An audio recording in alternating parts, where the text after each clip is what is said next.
These are the good times with you. Baby, this year it's just gonna be you and me. Hanging by the fire and chill. Isn't this how it's supposed to be? Making our Christmas memories. I've been working so much lately. I can barely find the time to sleep. Здравейте и добре дошли в моя YouTube канал. Аз съм Анелия, а това е моят първи влог, в който ви взимам с нас на кратко уикенд пътешествие до Германия. Този уикенд си подарихме празнично бягство до Германия, за да посетим едни от най-известните коледни пазари в Европа. Къде отиваме? В този влог ще ви разходя из 4 от тях. Ще ви споделя впечатленията си, вкусната храна, която опитахме, и ще ви разкажа за някои малки предизвикателства, с които се сблъскахме по време на пътуването. Надявам се, че ще ви пренеса поне за малко в празничния дух на Кьолн. Пътуването ни започна от централната гара в Роттердам, откъдето се качихме на Фликсбъс. Разстоянието до Кьолн е около 250 км, а самото пътуване отне около 5 часа и половина. Имаше малко задръстване, но това не успя да развали настроението ни. Времето мина сравнително бързо, тъй като гледахме филми и се наслаждахме на спокойното пътуване. Хотелът, в който отседнахме, беше наистина страхотен избор. Персоналът беше изключително любезен и услужлив, като ни помогна да се чувстваме добре дошли още от самото начало. Стаята беше просторна, модерна и изключително чиста. Всичко, което можеш да искаш за комфортен престой. Локацията на хотела беше на летището, но въпреки това те имаха постоянен организиран трансфер до гарата, откъдето можехме да хванем влака до центъра на града. Определено бих препоръчала това място на всеки, който планира пътуване до Кьолн. Цената, която ние заплатихме за 2 нощувки, ще изпиша на екрана.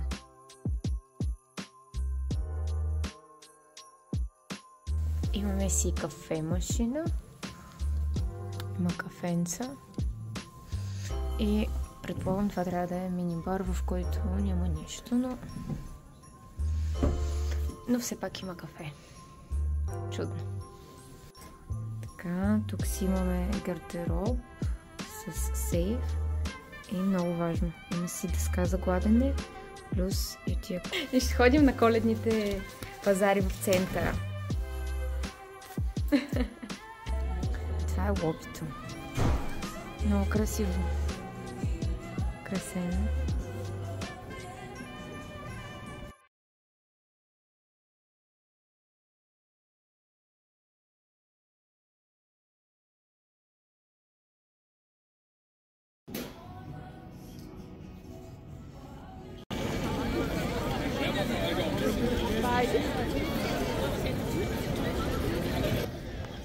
Стигнахме, ето е катедралата и сега някъде, поне това, което гледах на картата, пазара мисля, че спада от другата страна. Сега ще минем по стълбите и ще отидем да намерим коледния пазар, който е точно пред нея. Защото смятам, че това е задната страна. След като се настанихме в хотела, не искахме да губим време, затова хванахме влака и се отправихме към центъра, за да посетим поне един от коледните пазари. Ние, разбира се, започнахме с този до катедралата, която сама по себе си е величествена, а пазарът около нея магически. Хиляди светлини, празнична музика и сергии с какви ли не изкушения. Разглеждайки сергиите, попаднахме на ръчно изработени украшения, свещи и още много красиви неща. След като се поразходихме из пазара, решихме да спрем и да опитаме от традиционния братвурст, а след това си поделихме една гофрета с шоколад. Е чиста лудница на тия пазари.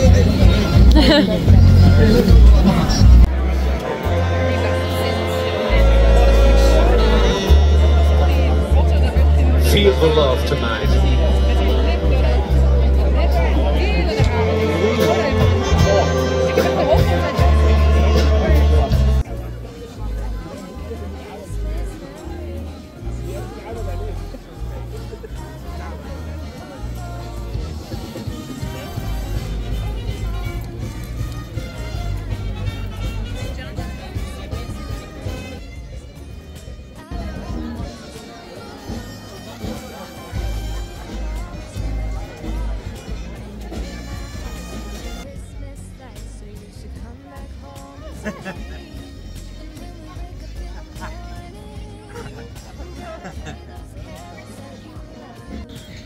Тръгваме си от пазара, който е на катедралата, защото наистина твърде много хора имат. Твърде много. Направо разминаването е невъзможно. И сега на картите погледнахме, следващия пазар е на около 350 метра от този. Ще отидем да видим там как е. Надявам се да има по-малко хора, въпреки че се съмнявам, тъй като е уикенд и е точно преди празниците. Най-вероятно и там ще е такава лудница. Но нека да го видим. Може би утре през деня ще бъде по-спокойно. Надявам се. На излизане си взехме греяно вино и разбира се решихме да задържим чашите като сувенир и спомен от нашето пътуване.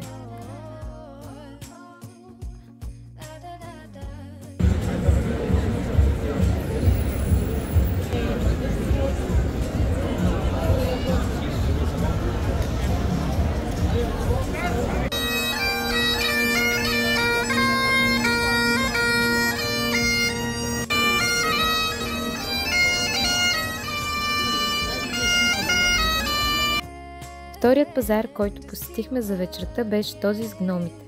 Това място определено има своя собствена магия. Всичко е тематично, от украсата до имената на сергиите.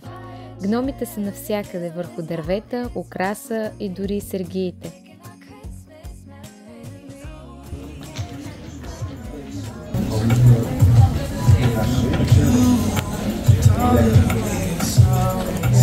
Припрахме се от коледните пазари, сме замръзнали. Сега ще пиеме чайче от на хотела.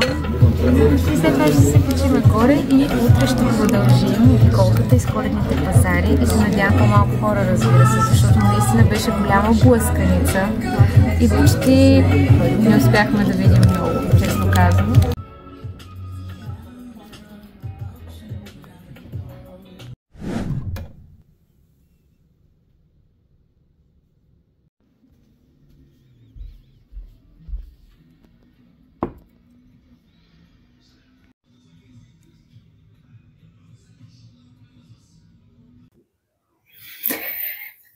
Добро утро!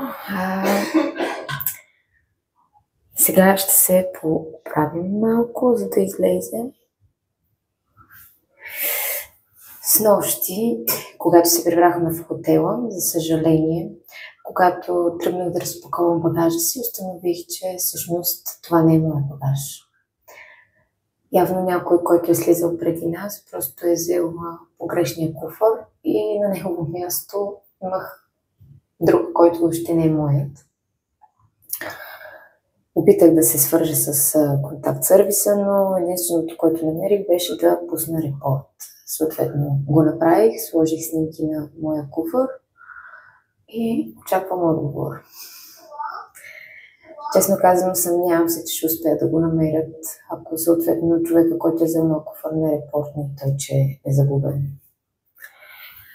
Но, както и да е, сега ще се поправим набързо и ще излезем да закусим, да хапнем нещо, тъй като съм доста гладна.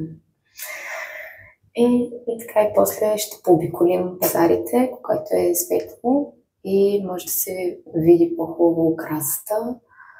А и не само мисля, че ще има по-малко хора, надявам се. И така, после. На следващия ден започнахме с Ангелския пазар, който носи наистина изискана и елегантна атмосфера. Тук декорацията е изцяло бяло и златно, а сергиите предлагат уникални сувенири. Тълпите вече бяха започнали да се събират, което малко затрудни движението, но въпреки това успяхме да се насладим на красотата и на този пазар.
Ако успея да забуда.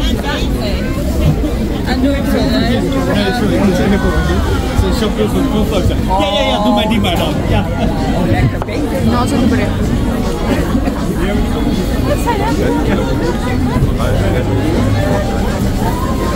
Давайте хлебче.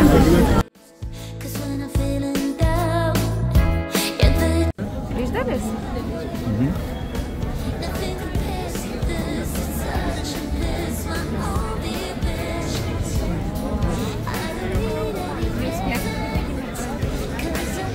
Не успяхме да видим.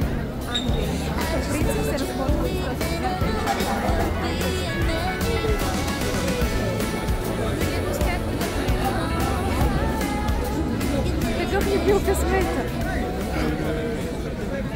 След това се отправихме към пазара на Рудолф плац. Разположен около историческа порта, този пазар е по-спокоен и има традиционна коледна атмосфера.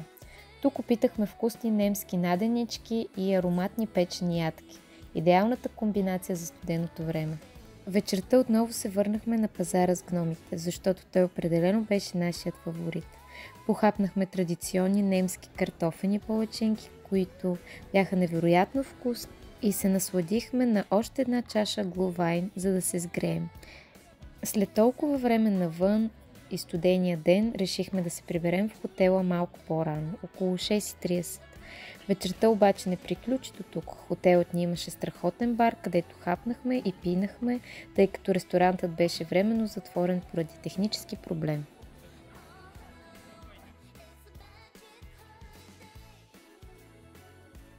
Мерси. Вижда ли се добре? Добре. Слезнахме долу. Благодаря.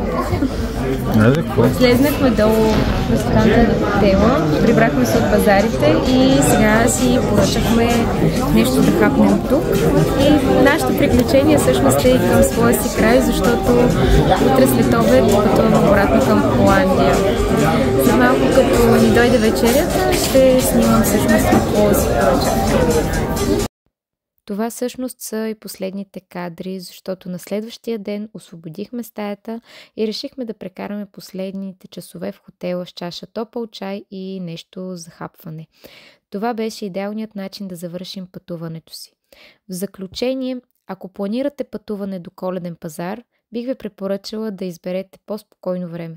Може би делничен ден, за да избегнете тълпите. Въпреки хаоса, успяхме да си създадем невероятни спомени и да се насладим на магията на Кьолн.